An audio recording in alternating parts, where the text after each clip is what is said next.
Coming up, a look at a wash-free airbrush.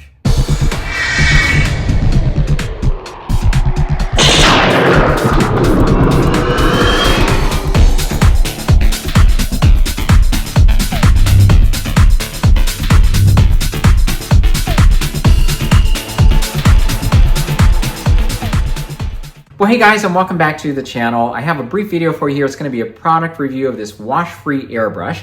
And this is not a paid promotion. I purchased this product myself. It's just something that caught my eye last summer that reminded me of this system here. Take a look at this. This is a system that was available a long time ago from testers. It was a special cap that fitted onto a propellant can, and it also included these smaller caps that you'd screw onto testers' paint bottles. There was a little tube that fitted into that black cap. When you put it all together and you press the trigger, it would apply a fine mist of paint onto your model. Now, the reason I reached for that system back then is because I was still intimidated with the concept of airbrushing. I just didn't think I was ready for it just yet. And I was getting ready to build the Enterprise C. As you know, that's a more complex paint scheme and requires the application of finer lines. I knew that rattle cans were not going to cut it, and I had stumbled across that system, and when I used it, I was really impressed with how well it worked. In fact, I ended up using it for a couple of years before finally graduating onto airbrushes. Once I did that, I never looked back. But what interested me about this is that I use craft paints now on occasion, as well as the floor polish for the gloss coats. And I thought it would be nice to have bottles of those things readily available that I could screw into this, apply onto my model, and move on.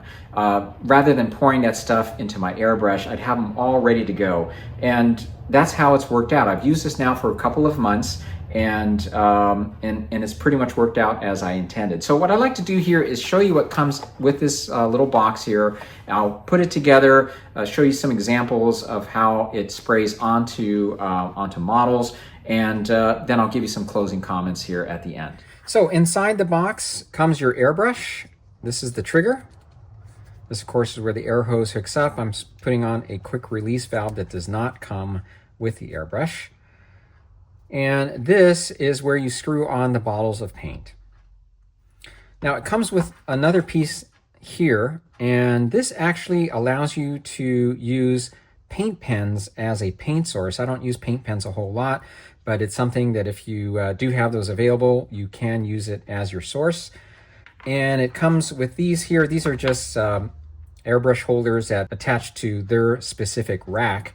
And it's not designed just for this one. You can use this for regular airbrushes as well. Box does not include the rack. You have to purchase that separately, which isn't terribly expensive.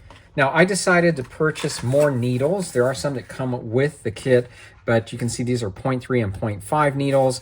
I just purchased these extra just to have on hand. And then the kit I purchased also included 4 bottles. Now, I'll post a link that sells this as a kit that's pretty reasonably priced. It's going to be in the description down below. But basically what you do here is you just screw on your bottle of paint or material.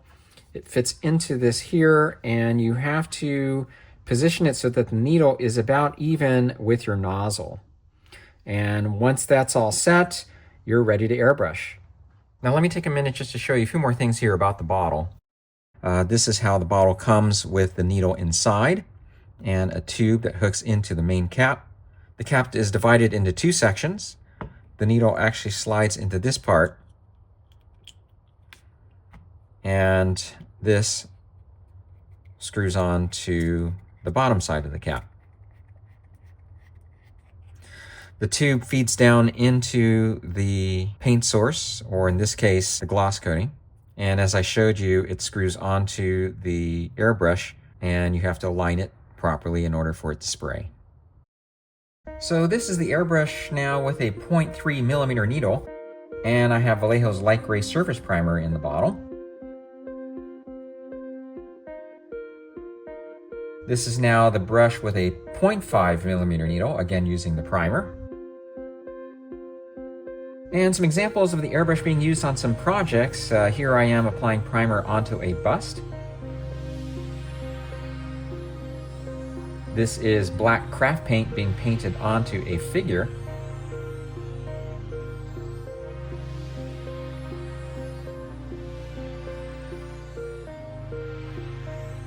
And revisiting the build I just did of the Star Trek desk monitor spraying on the base color. And it works out especially well when spraying large surfaces like this because you have such a big reservoir of paint in these bottles. So my thoughts about this product are that it has so far worked out the way I intended it to, in that it's nice to have these materials such as pre-mixed craft paints, primers, and gloss coats available so I don't have to pour that into my airbrush. I have the bottles ready to screw onto this and apply onto the project. And this is a truly wash-free system. There's no needles or cups to have to clean out. You don't have to worry about needles getting clogged up or anything like that. So on that end, it lives up to its promise. A few other things to think about, however, is I don't think that it sprays as good as a regular airbrush. It's great for applying paint onto larger surfaces, but for finer details and that sort of thing, I would stick to a regular airbrush. And I actually didn't find too much difference between the 0.3 and 0.5 needles. Now, the large reservoirs, as nice as they are to have, as I showed in the examples here, are a bit unnecessary for the type of projects that I work on. So to have to mix that amount of paint, it's just unnecessary for me, and it's a bit overkill. The bottles can be a little bit of a challenge to clean out. So I plan to get some brushes that are for cleaning out bottles, some of these smaller brushes that you can use for that. I just didn't find it was that easy to just empty the paint out and rinse it out with water. You do have to scrub the bottles out a little bit if you're changing materials with them. Now, Barbatos Rex does a lot of good reviews. If you haven't seen his channel, I'd highly recommend it. He has a couple of other wash-free systems, by the way, that he's shown on his channel, so you might want to check those out. But one of the things he posted a link on, which I will share with you here, is to a website called, let me just get the name real quick here, it's called GundamPlaceStore.com, and they have a nice package put together, about $35, gets you what I showed you there, 4 extra bottles along with those extra needles, which I recommend having on hand, because I found that if you kind of let it sit for a while, sometimes the needles do get a bit crusty, or there's stuff that gets stuck in them, so it's nice to have those extras to change them out. Now, let me take a second just to show you those 2 projects I had worked on. First of all, this is Captain Quint from Jaws. This is a bust I did for my son, and this is a figure of Mr. Invincible, and I have a friend who's a really big fan of that show. This 3D printed statue I thought turned out pretty well. Now, before I wrap up here, I wanted to quickly just show you or revisit the 2 other products from DSPAIE that I've been using.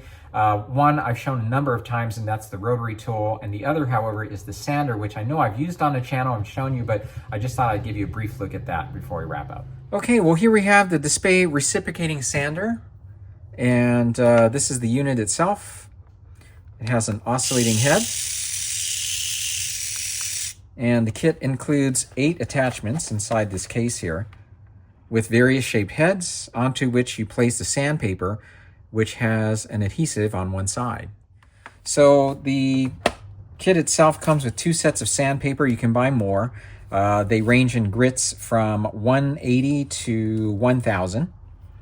And the attachments easily slide on. And all you do is you find the sandpaper with the grit that you want, with the appropriately sized or shaped head, place it onto it like that, and you are ready to go. So I have found this very useful, especially for 3D prints where you have areas that had supports attached to them. Especially with these pointed heads, you can get to very tight corners or hard to reach areas and easily sand away as you need to. And here's an example of a project I've used it on. In this case, I'm using it to sand away seams on the Dr. Zaius figure, and later smoothing out unwanted details on his sleeves. I've really found that it saves time and is great for hard to reach places and irregular contours. So if you search for the DSPAIE reciprocating sander, you will find a number of different links, including Walmart, that sells the unit, and it runs about $35 to $40 for everything.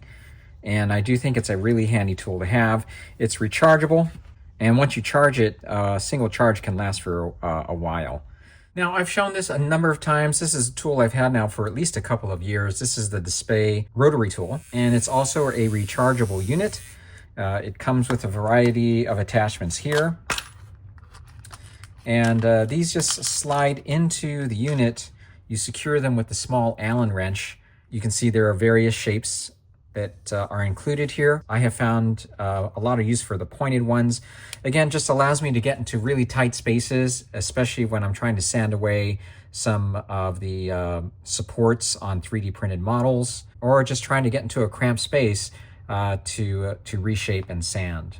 All right, guys. Well, thanks again for watching, and hopefully you found this review helpful. I'm sure you've seen a number of ads floating around on Facebook about this, so if you've had any interest in it, hopefully this helped to answer some of your questions. If you have any additional questions, of course, feel free to contact me here on my YouTube channel or at interstudmodeler@gmail.com. Thanks again for watching, and I'll see you in the next video. Take care.